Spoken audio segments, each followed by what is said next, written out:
Halo mahasiswa, misi kakak numpang podcast. Apa kabar teman-teman semua? Semoga kabarnya sehat-sehat selalu. Gimana harinya? Kalau di Jogja hari-hari aku banyak mendung hujannya. Tapi meskipun sering hujan, hatinya tetap fresh dong. Dan semoga kalian sehat-sehat semua. Tetap bahagia meskipun di rumah aja. Dan tetap produktif tentunya. Oh iya, by the way, ini adalah podcast perdananya Pendapa nih. Kita akan menemani kalian ke depannya dengan saya sendiri, Naci Dayah ya, selaku anggota Pendapa. Tentunya saya nggak sendiri nih. Kali ini aku ditemani dengan wanita cantik yang satu ini, yaitu Kalyana. Halo Kalyana. Halo, jadi malu nih disebut wanita cantik. Iya dong, kita semua cantik. Iya dah, kan perempuan ya. Bener banget. Kalyana ini juga selaku anggota Pendapa yang mengambil kuliah jurusan psikologi. Nah, pas banget kan pembahasan kita kali ini mengenai kasih sayang. Jadi udah cocok dong Kalyana dari prodi psikologi ada di sini. Oh iya, kita konsepnya ngebahas sambil ngobrol-ngobrol santai ya, biar enjoy gitu suasananya. Buat yang dengerin, semoga kalian enjoy. Oke Kalyana, kita langsung aja ke topiknya ya. Siap? Bismillah. Gini, jadi berhubung hari ini tanggal 14 Februari dan orang-orang mengenal tanggal 14 Februari sebagai hari kasih sayang, jadi kita bakal ngebahas tentang kasih sayang or about love. Kebetulan, kemarin aku habis baca bukunya Nicholas Sparks nih yang berjudul A Walk to Remember, dan aku nemuin salah satu quotes yang bilang gini, "Love is like a wind. We cannot see it, but we can feel it."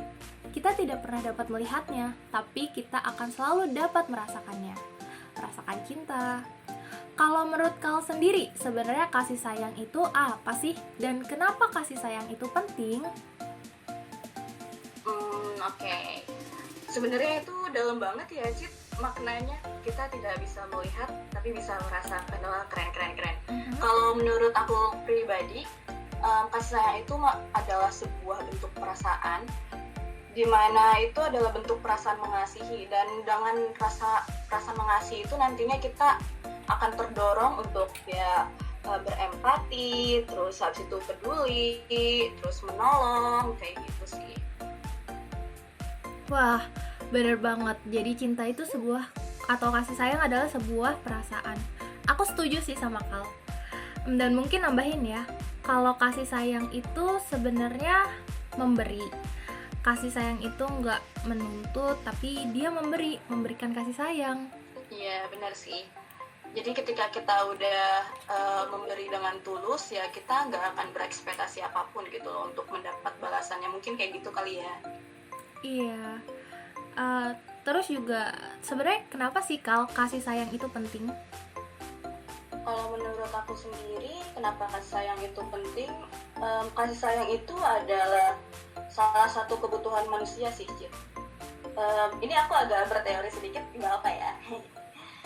Jadi, kalau mengutip dari teorinya Abraham Maslow, Maslow ini adalah seorang psikolog Amerika, dan dia itu memiliki teori tentang piramida kebutuhan manusia, di mana kebutuhan manusia yang pertama ada fisiologis itu makan, minum, yang kedua rasa aman, yang ketiga sosial. Nah, sosial ini adalah hubungan antar manusia, jadi ya bisa kasih sayang, cinta, persahabatan, kekeluargaan, pertemanan, kayak gitu. Yang keempat ada self esteem atau harga diri, yang kelima aktualisasi diri. Nah, namanya juga kebutuhan ya teman-teman, jadi kalau nggak terpenuhi pasti ada konsekuensi tertentu kayak gitu. Kayak contohnya nih, kita butuh makan. Nah, ketika kita butuh makan dan makan nggak terpenuhi, pasti akan lapar kan, dan ketika lapar itu nggak kita penuhi dengan makan, maka akan ada konsekuensi tertentu, misalnya kita sakit perut atau lemah mungkin, kayak gitu. Begitu juga dengan kasih sayang. Mungkin kalau kebutuhan akan kasih sayang ini gak terpenuhi, bisa aja seseorang itu akan mengalami kesedihan, kesepian, atau apa kayak gitu. Dan ada banyak penelitian yang membuktikan kalau tidak terpenuhinya rasa kasih sayang ini bisa memicu depresi gitu, bahkan oleh anak-anak sekalipun gitu. Jadi depresi ini juga bisa dirasakan anak-anak ketika si anak-anak ini tidak mendapatkan kasih sayang dari orang tuanya kayak gitu. Jadi ya memang kasih sayang ini merupakan salah satu kebutuhan penting untuk manusia sih kalau bagi aku, gitu sih Cid. Wow, keren Tapi, banget iya. ya. Tapi aku harap teman-teman ini ya nggak self diagnose kayak ngerasa aduh aku sedih banget nih karena kurang kasih sayang, aku pasti depresi. Jangan kayak gitu ya teman-teman, karena depresi itu diagnosisnya harus sama ahli dan itu tuh banyak banget runtutan tesnya kayak gitu. Buat yang sering depresi jangan self diagnose juga ya. Tapi mungkin Kalau buat nambahin. Cidai sendiri gimana? Ya, mungkin nambahin dari aku tentang kenapa kasih sayang itu penting. Kasih sayang itu pasti kita berbicara tentang hati ya. Kalau hati kita baik, seneng, fresh, maka pembawaannya juga akan fresh. Karena segala sesuatu itu didasari dari hati. Sumbernya hati. Apa yang ada di hati itu akan terpancar keluar. Kalau misal hati kita kayak jelek, mood kita jelek, maka yang akan keluar atau tindakan kita juga akan terpengaruh jelek juga. Makanya kalau orang hatinya lagi gak bagus, yang keluar juga bawaannya pengen marah-marah, pengen emosian, dan bisa jadi ini bisa nyakitin orang lain juga karena pembawaan kita yang jelek gitu. Maka hati kita tuh penting dan perlu kasih sayang gitu. Jadi kayak perasaan gitu ya Cid? Iya. Sebenarnya aku sepakat sih, soalnya perasaan terus pikiran sama tingkah laku itu saling berkaitan sih menurut aku. Jadi ya kayak misalnya seseorang sedang dalam mood yang tidak bagus nih, itu biasanya tindakan dia ya cenderung kayak mungkin agresif ke temennya atau mungkin jadi menjauh kayak gitu sih. Jadi memang tingkah laku, pikiran dan perasaan itu saling berkaitan. Bener. Dan setiap orang itu perlu kasih sayang. Ya, setiap orang itu sebenarnya perlu kasih sayang. Baik aku, baik kalian, baik para listener nih yang dengerin kamu, itu kita semua butuh kasih sayang. Oh iya Kak, ngomong-ngomong tentang kasih sayang, kamu lebih pilih mana nih? Dikasihi atau mengasihi? Waduh, ini pertanyaannya. Kenapa sih wanita itu harus selalu memilih? Bukankah kita bisa mendapatkan keduanya? Waduh. Enggak sih, Cip. Jadi kalau pendapat aku pribadi, kedua hal ini benar-benar saling berkaitan dan continuity. Jadi kayak setiap manusia itu memang membutuhkan kasih sayang. Entah dia kasih sayang dari teman, terus habis itu dari sahabat, saudara, kayak gitu. Atau dia juga pasti mengasihi ya seseorang atau benda lah. Kayak suka ada gak sih yang bilang kayak ini bukan kesayangan gue, ini tas kesayangan gue. Iya, gitu. Itu udah betul kasih. Aku juga gitu soalnya. Oh ya? Iya. Iya sih, aku juga kayak ini bukan kesayangan gue, nggak boleh ada yang pakai kayak gitu. Itu benernya ya bentuk kasih sayang juga gak sih? Ini aktor kesayangan aku, Lee Min Ho. Pasti aku tonton. Wih. Nah, dan aku rasa selain setiap orang itu menyayangi sesuatu atau seseorang, kita juga pasti disayangi gitu sama orang. Atau ini mungkin agak religius, tapi aku percaya bahwa setiap manusia pasti disayangi oleh Tuhan gitu. Bener. Jadi meskipun kita kayak ngerasa nih, aduh gue baru putus cinta nih, nggak ada yang sayang sama gue, gini. Sebenarnya itu nggak benar sih, karena aku ngerasa bahwa setiap manusia itu pasti disayangi oleh Tuhan dan pasti ada yang menyayangi kamu gitu. Cuma terkadang ketika kita lagi emosional, itu pikiran kita bakal sempit nggak sih, kayak hal yang membuat kita sedih, terpuruk, itu tuh satu-satunya hal yang kita perhatikan kayak gitu. Jadi memang ketika orang sedang emosi nggak berpikir objektif, dan jadi kita karena nggak berpikir objektif itulah kita jadi nggak memikirkan yang sayang sama kita, yang peduli sama kita kayak gitu, karena kita terlalu fokus sama hal yang emang membuat kita sedih atau stres kayak gitu sih. Nah, karena ini pertanyaan dari kamu ya, Cid, tak balikin deh. Kalau dari kamu sendiri lebih suka mengasihi atau dikasihi? Ayo. Aduh, tahu gak sih Kal? Ini tuh pertanyaannya susah. Aku kayak kamu yang kuat. Gak bisa memilih mengasihi duluan atau dikasihi dulu gitu. Tapi mungkin aku bakal milih ini, nggak general ya, mungkin ada saat-saat tertentu aku lebih suka dikasihi duluan sih, baru aku bisa mengasihi. Tapi sebenarnya ini bukan patokan, karena lebih enak tuh kita tuh setara gitu, kayak saling mengasihi dan saling dikasihi. Wih, Iya bener banget, makanya aku bilang kalau ini nggak bisa dipisahkan sih antara mengasihi dan dikasihi. Jadi berkesinambungan gitu. Ya bener sih Cip. bener. Emang Kalau nggak bisa milih ya sebenarnya tuh. nggak bisa milih, kayak random banget. Tapi bagi para listener nih ya, kamu lebih pilih dikasihi atau mengasihi nih? Coba tulis di kolom komentar ya. Kita mau tahu nih. Wih. Ya, karena kita mau tahu jawaban kalian. Bener banget. Oke, ngomongin mengasihi atau dikasih duluan ya. Sebenarnya lebih dari itu, kita tuh harus mengasihi diri sendiri terlebih dahulu, baru orang lain. Gitu. Bener banget. Karena kenapa? Kita analogiin uang ya. Ya ampun, anak fakultas ekonomi ya. Gila mantap. Lanjutkan Cip. Jadi kita analogiin uang, tadi kan di depan kita sepakat kalau mengasihi itu memberi. Ibaratkan uang, kalau misalkan kita mau ngasih 500, kita juga harus punya 500 terlebih dahulu.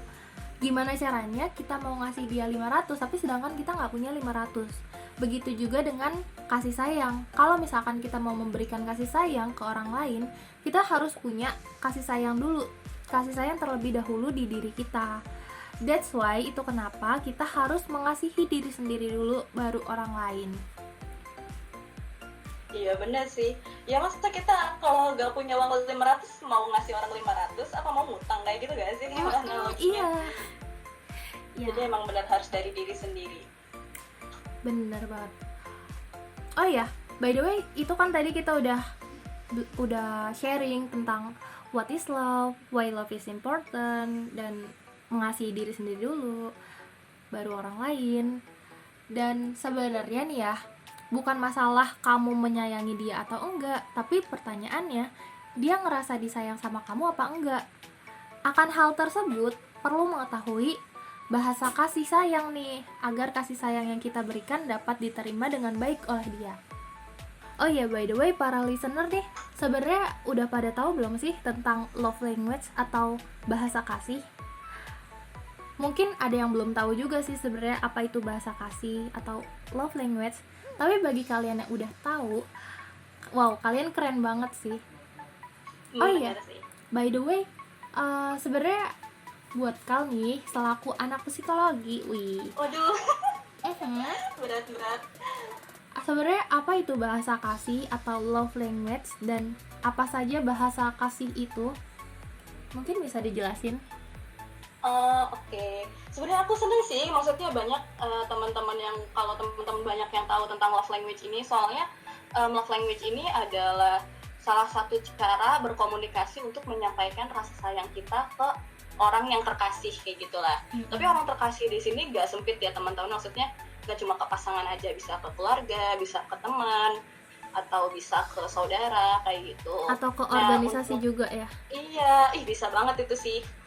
Nah, untuk love language sendiri, tiap orang itu unik dan berbeda.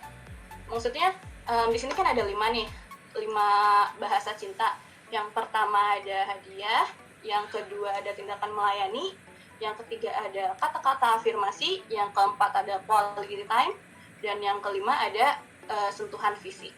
Nah, tiap orang ini punya bahasa cinta yang berbeda. Kalau dalam teori ini sendiri, ketika kita salah memberikan bahasa cinta ke orang yang kita kasihin, itu bakal menimbulkan miskomunikasi gitu. Jadi mereka bakal ngerasa nggak disayang atau apa gitu. Gitu sih Cit, kalau itunya pengertiannya. Wih, keren banget sih ada love language. Mungkin kau bisa jelasin tentang poin-poin dari bahasa kasih sendiri itu. Tadi ada hadiah. Oh iya.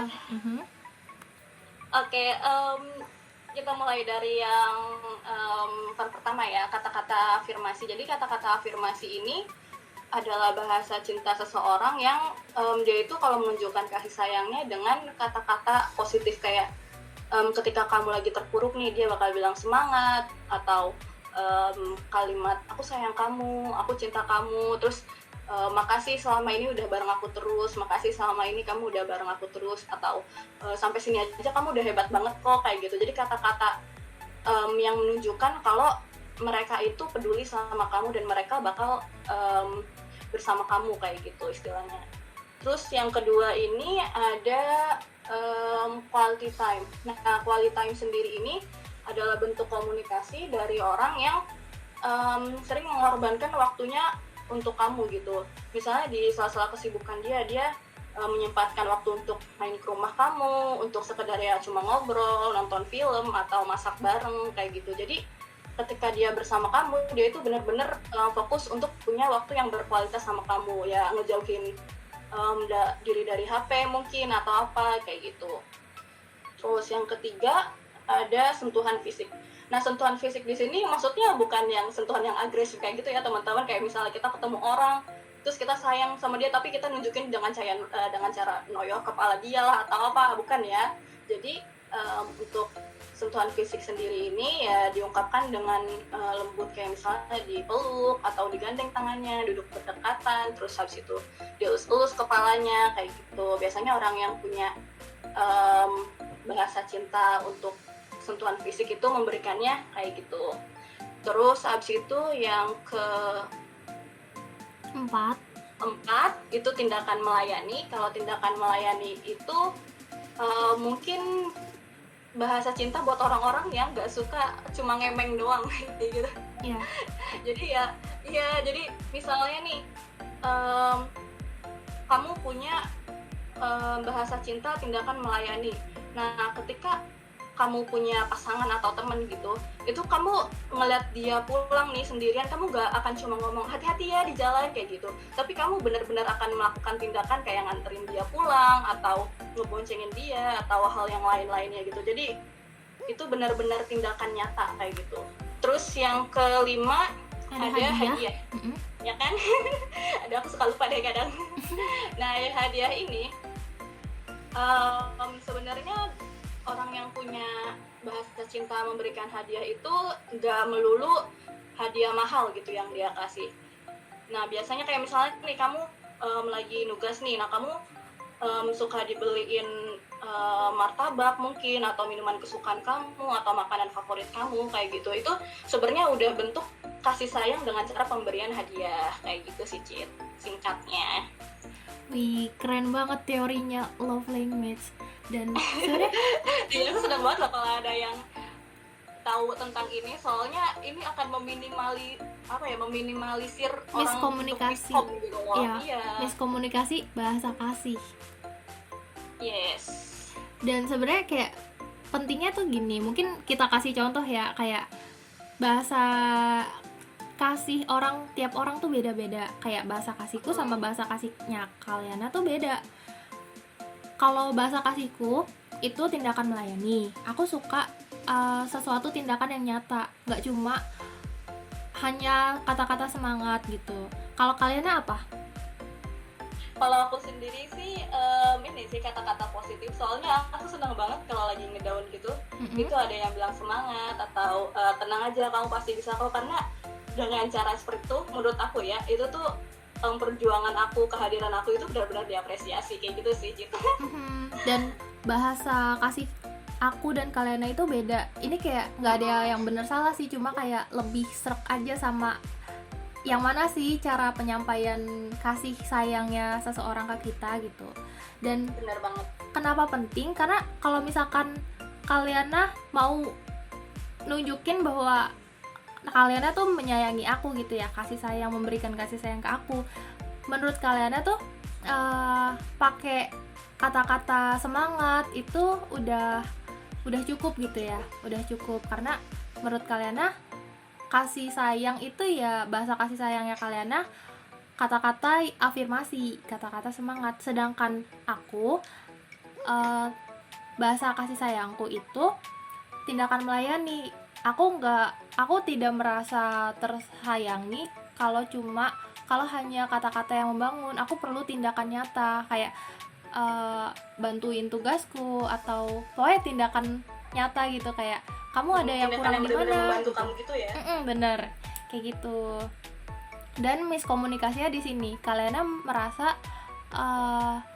dia mengasihi aku, tapi aku merasa kurang gitu, tidak dikasih dengan baik dan benar, karena di sini ada perbedaan bahasa kasih sayang gitu. Jadi kayak penting banget mengetahui bahasa kasih sayang kita, terutama orang-orang terdekat kamu, agar gak terjadi miskomunikasi bahasa kasih sayang kayak gitu, guys. Iya. Jadi kalau dalam teori ini mungkin kalau kamu yang bilang aduh aku merasa nggak disayang nih sama pasangan aku bla bla bla segala macem, mungkin bisa dilihat dulu bagaimana cara dia menyampaikan kasih sayang dia dan apa bahasa cinta kamu. Kalau misalnya ternyata kalian berbeda, ya itu akan menimbulkan komunikasi gitu, ya nggak sih Cip? Bener. Dan gimana sih cara mengetahui bahasa kasih sayang kita masing-masing atau love language kita masing-masing, atau pasangan atau kamu, orang-orang terdekat kamu? Nanti kita bakal kasih linknya di deskripsi. Kalian bisa klik di situ dan kalian bisa tes di situ. Gitu deh. Wah, keren-keren.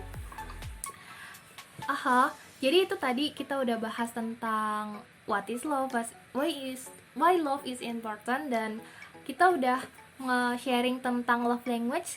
Dan selanjutnya kita akan ngebahas tentang pengimplementasian kasih sayang dalam kehidupan kita sehari-hari, khususnya ke diri sendiri dan ke organisasi.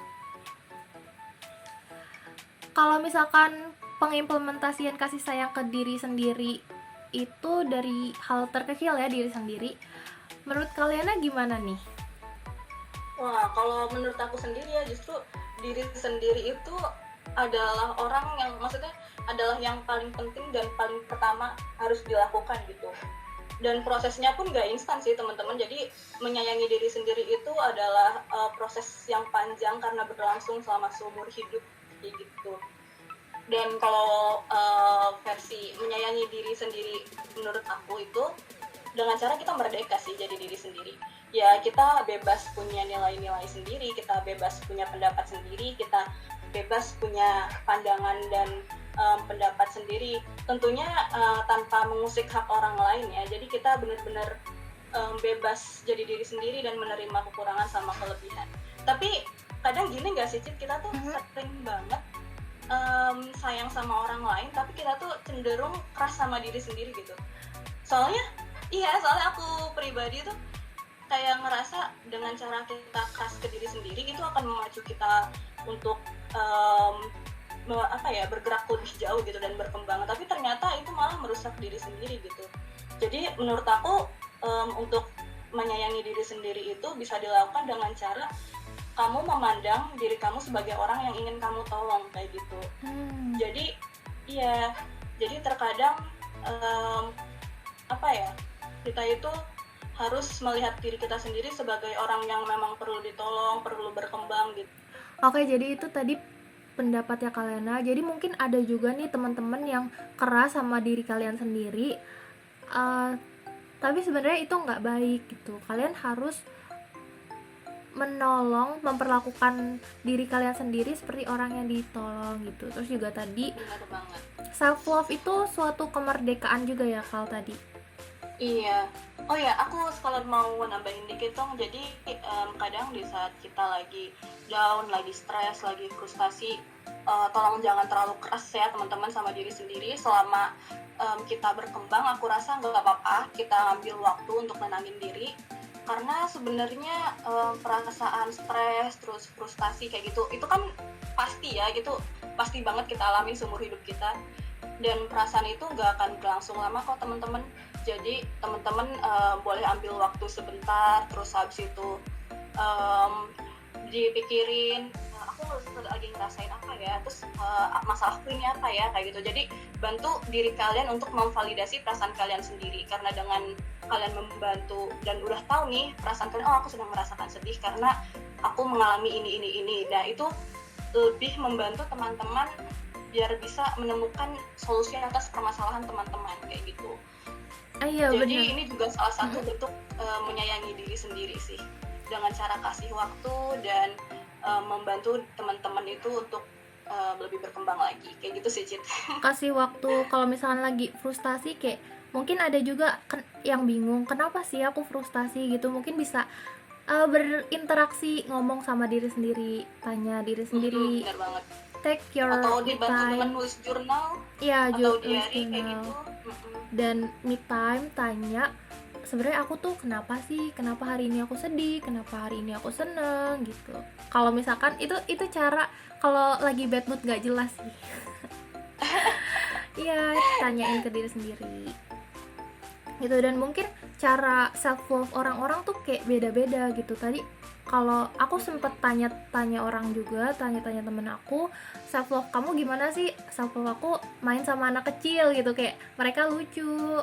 Kalau misalkan aku main sama mereka tuh jadi suatu self healing tersendiri kayak gitu. Terus ada juga yang lagi kalau misalkan lagi mood swing, kamu enaknya ngapain sih kayak gitu, dia mengatasinya dengan cara tidur gitu. Karena kalau misalkan bangun takut kalau lagi bad mood takut nyakitin orang lain gitu, karena dia lagi bad mood kayak gitu. Jadi kayak tidur. Terus ada juga Jadi sebenarnya ya gimana, Cit? terus ada juga yang masak gitu, kayak suka aja melakukan hobi-hobinya dia. Ada yang main gitar, nyanyi, melakukan hobi-hobi kayak gitu. Iya, jadi tuh self love tiap orang itu beda ya caranya, teman-teman. Inilah pentingnya kenapa kita harus mengenal diri sendiri, karena baik self love atau coping system teman-teman itu berbeda sama teman-teman yang lainnya. Nah, kita tuh harus kenal diri kita sendiri lebih jauh biar kita juga bisa nolong diri kita sendiri kayak gitu. Karena gini teman-teman, walaupun kita makhluk sosial, sebenarnya kita adalah orang yang akan hidup seumur hidup sama diri kita sendiri kayak gitu ya. Kita lahir sendiri, meninggal juga sendiri kayak gitu. Jadi mulailah menolong dari diri sendiri gitu. Tapi aku harap ini nggak akan bikin teman-teman jadi individualis ya. Maksudnya kita tetap makhluk sosial, tapi ya tolong diri kalian dulu gitu, baru ke orang lain.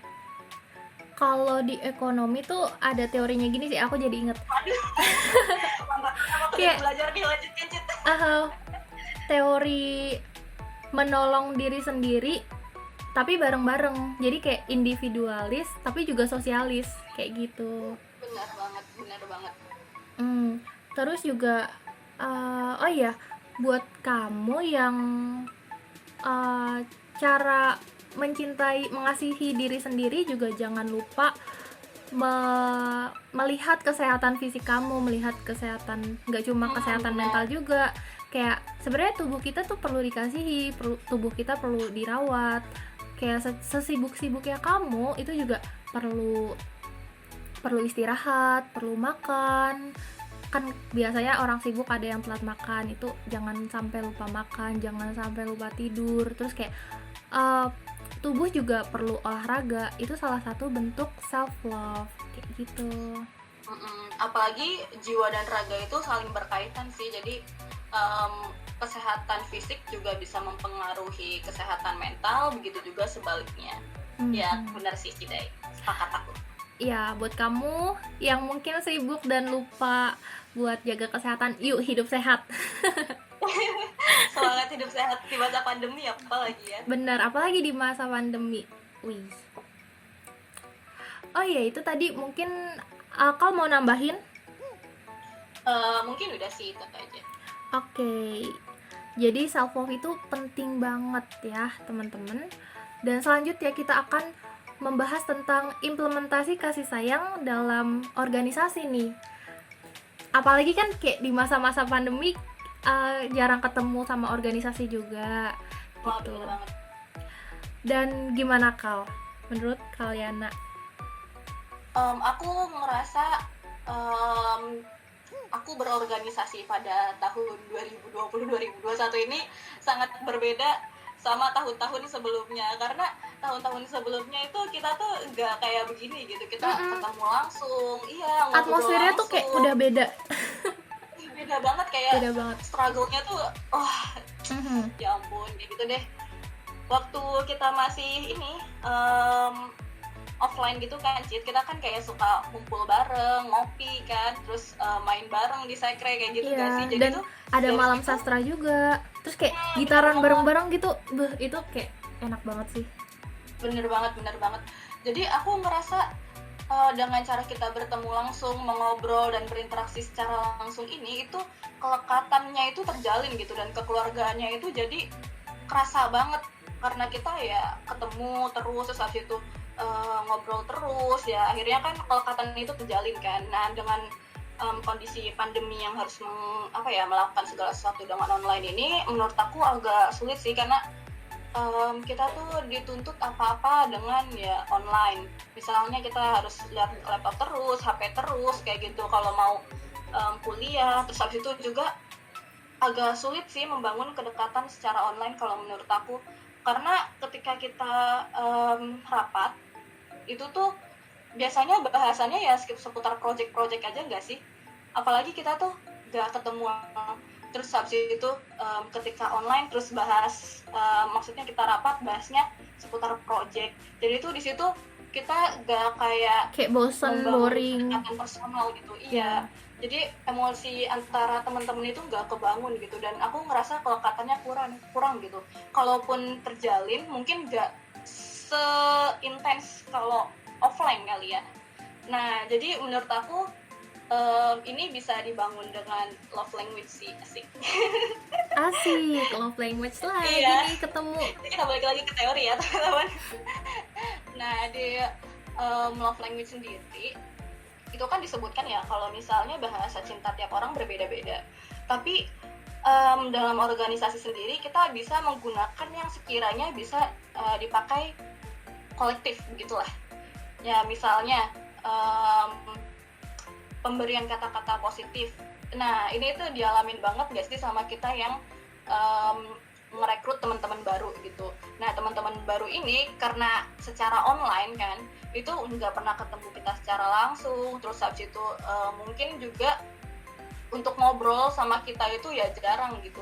Karena biasanya orang-orang sungkan gak sih kalau misalnya ngobrol tuh cuma lewat WA atau telepon, nggak ketemu langsung, kayak ada yang membatasi gitu, ada gap gitu Bener. di antara kita. Emang beda Iya. sih kalau misalkan cuma dari virtual dan ketemu langsung tuh beda atmosfernya. Iya, benar. Nah, ini bisa kita bangun dengan cara ya kita berikan mereka kata-kata positif gitu. Misalnya ketika ada project nih yang kita ajak mereka untuk bergabung, ya kita kasih kalimat-kalimat positif. Tenang, kamu bisa kok. Ayo semangat. Tenang, ada kita di sini ntar yang ngebantuin. Kamu gak sendirian kok, kayak gitu. Terus yang kedua ada waktu berkualitas. Nah, ini waktu berkualitas sebenarnya bisa diagendakan sama teman-teman di dalam organisasi. Jadi ketika kita ketemu dan mengobrol, itu yang gak dibahas itu gak melulu project gitu, gak melulu tugas project atau agenda-agenda organisasi, tapi bisa untuk kayak ya kita malam sastra nih misalnya ya, Cid, online kayak gitu.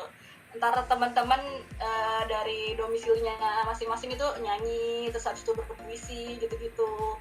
Terus habis itu bisa ngadain main game bareng kayak gitu. Jadi itu benar-benar nggak di luar konteks formal gitu.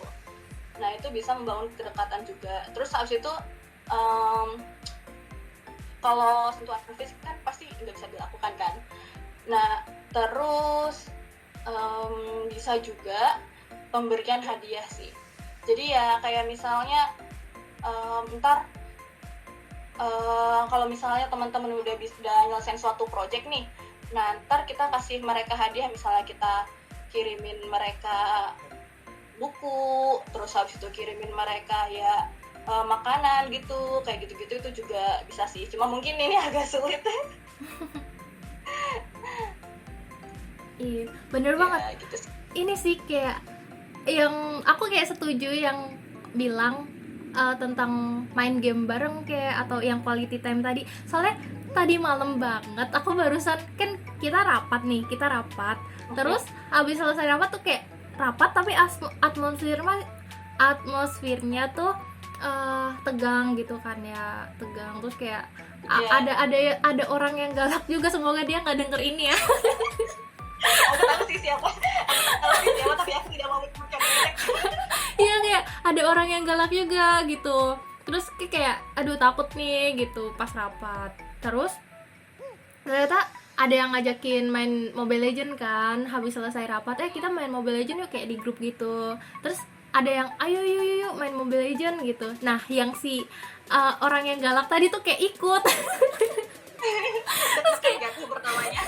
Iya, tuh kayak wah gitu. Tapi ya udah, pas di Mobile Legends itu kita open voice kan, dan di situ kita ngobrol-ngobrol gitu, kita ngobrol-ngobrol. Oh ternyata dia tuh kalau di luar apa tuh orangnya asik kayak gitu, kayak nggak relax kan, ketika formal. Iya benar banget sih. Aduh kalau dia denger ini nih, gitu. Jadi emang Pasti denger sih. kayak ngebangun kedekatan lewat kayak acara di luar rapat, salah satunya ya tadi main game itu gitu deh. Sama iya, aku sama yang terakhir ini pemberian bantuan. Jadi ketika kita berorganisasi secara online gini, biasanya itu kan teman-teman, apalagi teman-teman yang baru ya, itu kan baru masuk ya, dan mereka pasti mengalami beberapa kesulitan ketika mengerjakan suatu project lah kayak gitu. Nah itu tuh kita bisa banget sih kayak ngebantu, oh kamu susah di mana, kira-kira kamu udah sampai mana, ada yang bisa dibantu nggak, apalagi kan mungkin karena lewat online interaksinya jarang terbangun, itu mereka agak sungkan nggak sih untuk bertanya atau meminta bantuan. Nah itu bisa banget dimulai dari kita untuk aktif lah bertanya, terus habis itu mengasih bantuan, kira-kira apa yang kamu butuhkan, terus kira-kira kamu mau kayak gimana gitu sih Cid. Dari situ bisa dibangun kedekatan dan kelekatan sih. Jadi kayak ada inisiatif buat kita bantuin mereka gitu, kita bantuin anggota-anggota organisasi yang lain, apa yang kurang, apa yang butuh bantuan, karena pasti butuh bantuan sih gitu. Dan kalau misalkan kita nawarin bantuan juga nggak mungkin kan dia nggak suka karena kita tawarin bantuan. Pasti suka. Iya, pasti diterima sih. Gitu. Jadi inisiatif. Tuh, mungkin ada lagi Kal? Mungkin itu aja sih dari aku. Oke. Wih, thank you banget Kal. Tadi kita udah bahas tentang apa itu cinta kasih sayang, terus about love language atau bahasa kasih, terus juga pengimplementasiannya buat kehidupan, ke diri sendiri atau dan juga ke organisasi. Semoga kalian semua dapat pesannya. Amin, amin. Ya, berhubung kita udah cukup lama ya menemani kalian, gak berasa ya Kal. Iya ya. Mungkin segini dulu. Makasih ya buat kakak cantik yang satu ini, Kaliana, udah nemenin kita selama 1 jam. Enggak sih, enggak sampai 1 jam. Ya sekitar segitulah ya. Kalau nggak kerasa juga sih ngomong panjang lebar kayak gini. Makasih juga ya untuk Cidai. Semoga teman-teman juga mendapatkan sesuatu dari percakapan kita ini. Ya. Oh iya, makasih juga buat kalian yang udah setia dengerin kita dari awal sampai akhir. Semoga kalian suka sama podcast kita kali ini. Dan seterusnya sebenarnya kalau ini kan podcast awal kita. Jadi minta kritik dan sarannya ya, gimana kedepannya bagusnya. Thank you. Bener banget. Dan kalian bisa banget kasih kritik saran di link yang ada di Linktree di IG-nya Pendapa, atau nanti kita kasih di deskripsi di bawah ini. Dan seterusnya kita akan ada podcast rutin tiap pertengahan bulannya gitu. By the way, anyway, Baswe. Oke, kalau gitu saya Nacida dan partner saya wanita cantik yang satu ini, Kaliana, pamit undur diri. See you to the next podcast. Bye bye.